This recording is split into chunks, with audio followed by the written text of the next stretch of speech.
고요한 순간 우리는 혼자 앉아 있습니다. 무엇을 해야 하는지 분명히 알지만 좀처럼 몸이 움직이지 않는 그런 순간 말입니다. 이것은 단순한 게으름이 아닙니다. 그보다 더 조용하고 더 깊은 내면의 문제입니다. 의도와 행동 사이에서 벌어지는 소리 없는 전쟁. 그 전쟁은 우리 방의 침대 끝에서 혹은 환하게 빛나는 스크린 뒤에서 조용히 펼쳐집니다. 만약 당신이 몇 시간, 며칠, 심지어 몇 주 동안 중요한 일이라는 것을 알면서도 그저 바라보기만 한 채 아무것도 하지 못한 경험이 있다면 당신은 결코 혼자가 아닙니다. 우리는 흔히 일을 미루는 습관, 이른바 지연 행동을 시간 관리나 의지력, 혹은 규율의 문제라고 오해합니다. 하지만 본질은 다릅니다. 이것은 감정의 문제입니다. 지극히 인간적인 마음의 작용이며 때로는 아주 오랫동안 외면당했던 당신 내면의 어느 한 부분이 보내는 절박한 외침일 수 있습니다. 한번 스스로에게 물어보시겠어요? 중요한 일을 미루었던 적이 있나요? 하기 싫어서가 아니라 마음 한구석에 자리한 두려움 때문에 말입니다.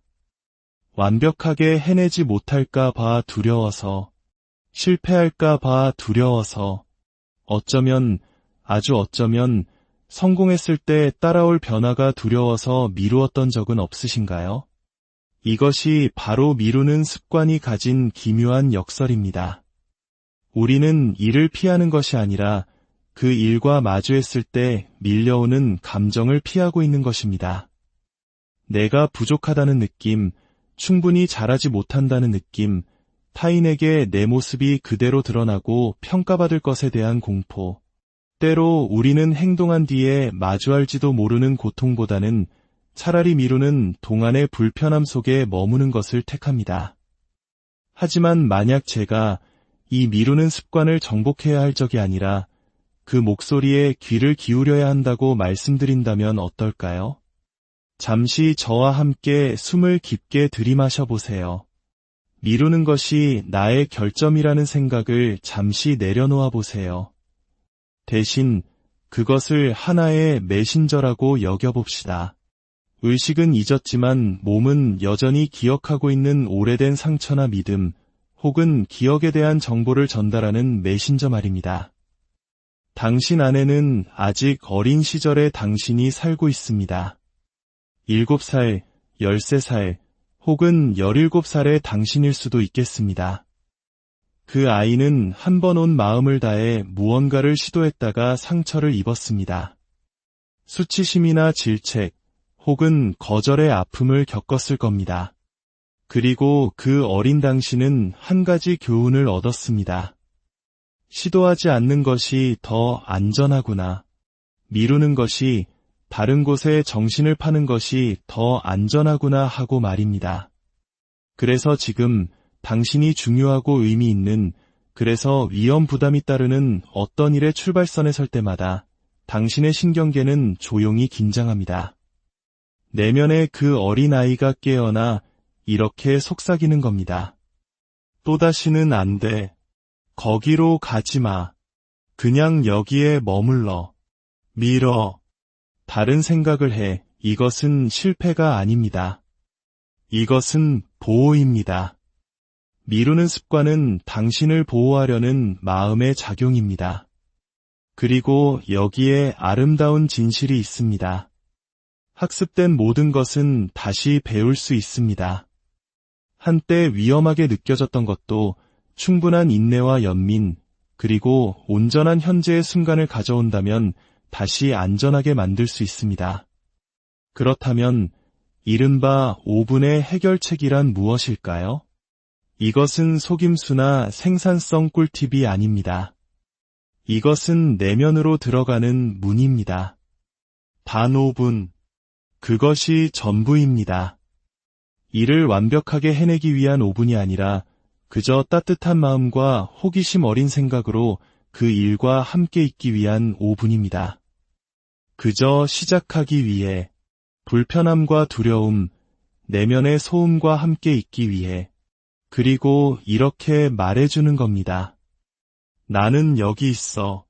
더 이상 너에게서 도망치지 않을게. 우리가 과업을 끝내기 위해서가 아니라 그 과업을 만나고 느끼고 인정하기 위해 자리에 앉을 때 변화가 시작됩니다. 우리는 스스로와 싸우는 것을 멈춥니다. 그리고 그 항복 속에서 잃었던 에너지가 다시 돌아옵니다. 대부분의 사람들은 동기부여가 찾아오기를 기다립니다. 하지만 동기부여는 시작의 전제 조건이 아닙니다. 그것은 결과입니다. 동기부여는 우리가 시작한 후에 바로 그 첫 5분이 지난 후에 찾아옵니다. 두렵고 불확실하더라도 무엇을 말하고 어디서부터 시작해야 할지 모를 때조차도 우리가 기꺼이 그 자리에 나아갈 수 있음을 스스로에게 보여준 후에야 비로소 나타나는 것입니다. 보시다시피 미루는 습관은 시간의 문제가 아닙니다. 그것은 관계의 문제입니다. 불편함과의 관계, 자기 신뢰와의 관계, 내면의 비판자와의 관계를 반영합니다. 그 순간 당신은 스스로와 어떤 관계를 맺고 있나요? 스스로와의 약속을 어겼을 때 과거에 다른 사람이 당신에게 그랬던 것처럼 가혹하게 자신을 비판하나요? 마감일을 놓쳤을 때 스스로를 실패자처럼 대하나요? 아니면 이해받을 가치가 있는 사람처럼 자신에게 말을 건네나요? 내면에서 사용하는 목소리를 바꾸기 전까지 우리는 외부의 과업으로부터 계속 도망치게 될 것입니다. 5분의 해결책이 효과적인 이유는 그것이 규율을 강요하는 대신 온화함을 초대하기 때문입니다. 압도적이지 않기 때문입니다. 모든 것을 다 해내가 아니라 그저 시작해봐, 앉아봐, 함께 있어봐, 들어봐라고 말하기 때문입니다. 그렇게 할 때 저항은 서서히 누그러지고 안개는 걷힙니다. 두려움이 사라지지는 않지만 기꺼이 하고자 하는 당신의 의지보다 작아집니다. 당신이 존경하는 모든 위대한 예술가, 작가, 비전가들도 지금 당신이 앉아있는 그 자리에 앉아 있었습니다. 텅 빈 페이지, 비어있는 캔버스, 고요한 방의 가장자리에서 옴짝달싹 못하고 두려움에 떨며 자신이 과연 충분한 존재인지 의심했습니다. 그들과 우리의 차이점은 두려움을 느끼지 않았다는 것이 아닙니다. 그들은 그 두려움과 잠시나마 함께 앉아 있었다는 것입니다. 자신이 왜 이 일을 시작했는지 기억해낼 수 있을 만큼만이라도 말입니다. 당신은 미루는 습관과 싸울 필요가 없습니다.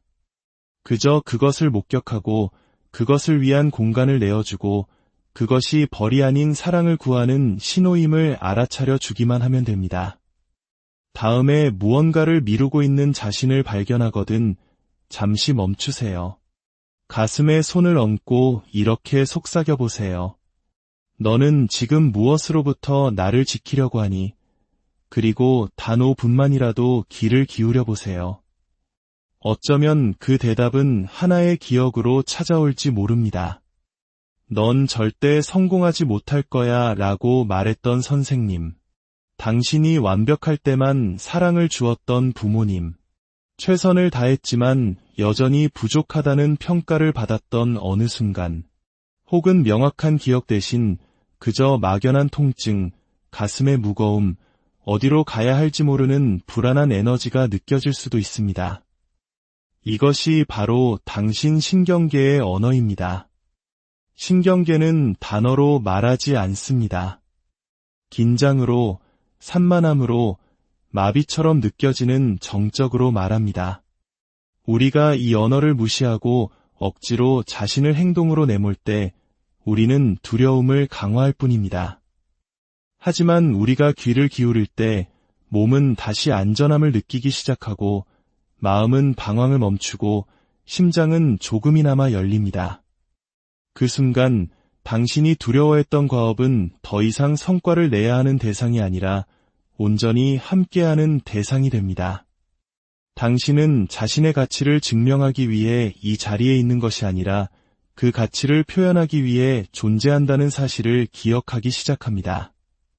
우리가 완벽해지려는 노력을 멈추고 있는 그대로의 자신을 허용하기 시작할 때 미루는 습관은 그 힘을 잃게 됩니다. 생각해 보세요. 우리는 얼마나 자주 이상적인 조건, 완벽한 기분, 적절한 에너지가 찾아오기를 기다리나요? 하지만 인생은 대기실이 아닙니다. 완벽한 때란 존재하지 않습니다. 오직 지금만이 있을 뿐입니다. 그리고 나중에 올 이상적인 5시간의 기다림보다 지금 당장 나아가는 5분이 언제나 더 강력합니다. 미루는 습관은 게으름이 아닙니다. 그것은 슬픔입니다. 우리가 잃어버린 시간에 대한 슬픔, 우리가 되어야만 한다고 생각했던 사람에 대한 슬픔, 불가능한 기준을 맞추려 했으며 보낸 세월에 대한 슬픔, 그리고 그 슬픔의 밑바닥에는 애써 무언가를 획득하지 않아도 그저 충분한 존재로 인정받고 싶어하는 어린아이가 여전히 아파하고 있습니다. 오늘 단 5분만이라도 스스로에게 충분하다고 말해주는 건 어떨까요? 대단한 일을 해냈기 때문이 아니라 그저 당신이 여기 숨쉬고 노력하고 자신을 버리는 대신 기울이기를 선택했기 때문에 말입니다. 치유는 그렇게 시작됩니다. 거창한 행동이 아니라 조용한 5분의 현존, 부드러움, 그리고 진실과 함께 말입니다. 때때로 저는 미뤄왔던 일을 시작하기 전에 촛불을 하나 켜보라고 권합니다. 마법 같은 힘이 있어서가 아니라 그 순간을 신성하게 만들기 때문입니다. 이것은 중요하다고 선언하는 행위입니다.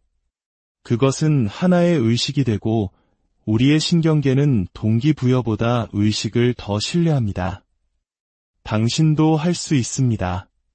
촛불을 켜고 숨을 고르고 자리에 앉으세요. 거대한 산을 정복하기 위해서가 아니라 그 산에게 인사를 건네기 위해서. 나 여기 왔어. 시작할 준비가 됐어. 손이 떨리더라도 이것만으로도 충분해. 그것만으로도 충분합니다. 그리고 바로 그 시작의 행위 속에서 당신의 정체성이 바뀌기 시작합니다. 당신은 더 이상 회피하는 사람이 아니라 돌아오는 사람, 다시 제자리로 돌아와 계속해서 나아가는 사람이 됩니다. 이것이 얼마나 강력한 일인지 아시나요? 당신의 가장 깊은 내면과 함께하는 단 5분은 억지로 괜찮은 척하며 보낸 몇 년의 시간보다 더 치유적입니다. 어떻게 5분이 무언가를 바꿀 수 있냐고 의아해할 수도 있습니다. 하지만 기억하세요. 모든 것은 5분에서 시작됩니다. 당신의 몸을 바꾸는 산책의 첫걸음, 당신의 인생을 바꾸는 책의 첫 문장, 평생의 자기 비난 끝에 스스로에게 건네는 첫 번째 다정한 말 한마디. 5분은 아무것도 아닌 것처럼 느껴질 수 있지만 영혼의 삶에 있어서는 그것이 전부입니다. 오늘 모든 것을 다 해낼 필요는 없습니다. 그저 작은 일을 꾸준히 사랑과 호기심을 가지고 해나가면 됩니다. 변화는 그렇게 일어납니다. 거대한 도약이 아니라 작고 일관된 현존의 행위들 속에서 말입니다. 자기 자신을 미워하면서 변화할 수는 없다. 하지만 자기 자신을 사랑하면서 성장할 수는 있다는 말이 있습니다. 미루는 습관은 우리가 스스로를 자책할 때가 아니라 우리가 회피해왔던 그 순간으로 사랑을 가져올 때 녹아내리기 시작합니다. 시작을 더 이상 두려워하지 않는 당신의 모습을 상상해 보세요. 시작할 만큼 스스로를 충분히 신뢰하는 당신. 저항을 마주할 때마다 호흡과 부드러움, 인내심으로 대하는 당신. 그런 당신은 이미 존재합니다. 그저 선택되기를, 기억되기를 기다리고 있을 뿐입니다. 만약 과거로 돌아가 처음으로 미루는 법을 배운 어린 시절의 당신을 만날 수 있다면 무슨 말을 해주고 싶나요? 재촉하고 밀어붙이고 행동하라고 창피를 주겠습니까? 아니면 그 아이 곁에 무릎을 꿇고 지친 눈을 들여다보며 이렇게 속삭여 주겠습니까? 괜찮아. 이제 내가 이해해. 넌 게을렀던 게 아니야. 그저 무서웠던 거야. 그리고 그 짐을 혼자 짊어질 필요는 없었어. 이것이 미루는 습관을 치유하는 핵심입니다. 행동을 고치는 것이 아니라 자기 자신과의 유대를 회복하는 것입니다. 당신이 단 5분이라도 판단 없이 온전히 현재에 머무를 때마다 당신은 내면의 그 어린아이에게 새로운 이야기를 가르쳐주고 있는 것입니다. 노력이 그 자체로 충분하다는 이야기, 당신의 가치가 생산성으로 측정되지 않는다는 이야기, 실수가 허용되고 완벽함이 더 이상 사랑의 대가가 아니라는 이야기, 그리고 그 작은 시작들이 쌓여갈 때 내면의 그 아이는 믿기 시작합니다. 어쩌면 나는 망가진 게 아닐지도 몰라. 그저 다시 시작하고 있는 것뿐이야. 그 믿음이 모든 것을 바꿉니다. 어떤 날은 여전히 저항감을 느낄 겁니다. 괜찮습니다. 그건 정상입니다. 목표는 저항감을 영원히 없애는 것이 아니라 더 이상 그것에 지배당하지 않는 것입니다. 부드러운 마음으로 어려운 일을 해낼 수 있습니다. 두려움을 느끼면서도 시작할 수 있습니다. 며칠을 미뤘더라도 벌이 아닌 다정함으로 다시 돌아올 수 있습니다. 진정한 힘은 결코 미루지 않는 데 있는 것이 아니라 사랑을 가지고 몇 번이고 다시 돌아오는 데 있기 때문입니다. 이 이야기가 당신의 마음에 작은 온기를 전해주었다면 이 온기를 나누는 것은 어둠 속에 앉아있을지 모르는 다른 누군가를 위해 작은 촛불을 켜주는 것과 같습니다. 당신의 좋아요와 구독은 저희가 계속해서 이처럼 의미 있는 이야기를 만드는 데 큰 힘이 됩니다. 이제 깊은 숨을 한 번 더 들이쉬어 보세요. 그 숨결이 당신 안에 있는 긴장을 부드럽게 씻어내도록 허락하세요. 어깨, 턱, 척추에 쌓여있던 무거움을 내려놓으세요. 그 긴장감은 우리가 모든 것을 완벽하게 해야 한다고 믿을 때 짊어지는 짐입니다. 하지만 진실은 평범한 노력, 조용한 돌아옴, 작은 시작, 그 5분의 현존이야말로 당신이 스스로에게 줄 수 있는 가장 신성한 선물이라는 것입니다. 부디 기억해 주세요. 당신은 뒤처지지 않았습니다. 당신은 당신의 치유에 정확한 시간을 맞춰 와 있습니다. 삶이라는 여정에서 가장 중요한 것은 결코 넘어지지 않는 것이 아니라 넘어질 때마다 다시 돌아오는 법을 배우는 것입니다. 당신의 모든 시작에 은총이 함께하기를, 그리고 당신이 바로 지금 이 순간 있는 그대로 충분한 존재임을 항상